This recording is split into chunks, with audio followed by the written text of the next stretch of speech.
एक दिन मैं अपने दोस्त नंबर पर कॉल करते करते किसी गलत नंबर पर कॉल कर बैठा। जब मैंने कॉल की तो आगे से कोई लड़की बोली। उसकी आवाज़ सुनकर मुझे बहुत अच्छा लगा। मैंने फ़ौरन उसे व्हाट्सएप पर मैसेज किया, लेकिन उसने मुझे कोई जवाब नहीं दिया और ब्लॉक कर दिया। लेकिन कुछ दिनों बाद उसने मुझे खुद से मैसेज किया। मैंने उससे बात की, पर वो मुझे कभी ब्लॉक करती और कभी कभी अनब्लॉक करती रहती थी। फिर कुछ ऐसा हुआ, हम हर रोज़ बात करने लगे।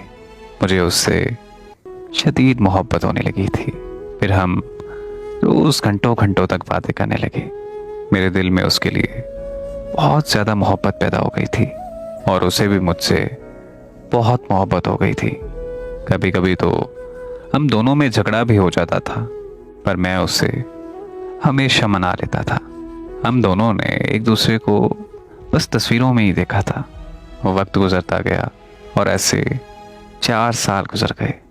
वो मुझे जब भी शादी का कहती थी तो मैं उसकी ये बात हमेशा टाल देता था, क्योंकि मैं अभी पढ़ रहा था और सेटल भी नहीं था, और मैं ये हरगिज़ नहीं चाहता था कि मैं उसे शादी करके घर लाकर तकलीफ़ों में रखूं।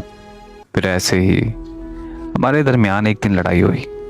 इस बार मुझे उसे मनाने में थोड़ा वक्त लग गया, लेकिन तब तक उसे कोई और पसंद आ गया था।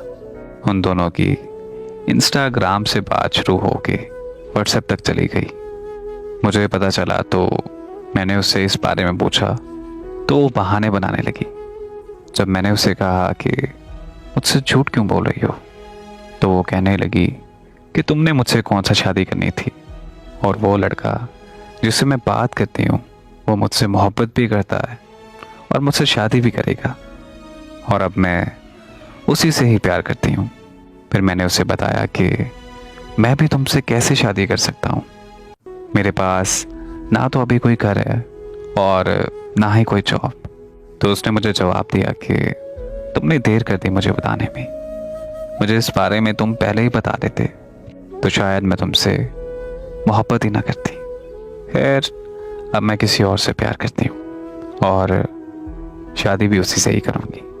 और फिर यूँ हुआ कि उसने मुझे ब्लॉक कर दिया और वो मुझे हमेशा हमेशा के लिए छोड़कर चली गई।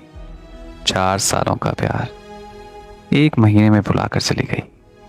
किसी को हासिल करना या ना करना एक अलग दुख है, जो इंसान कल तक आपका था और आज उसे किसी और के साथ बातें करता हुआ देखकर जिस कदर तकलीफ होती है, उसका कोई मदावा नहीं है।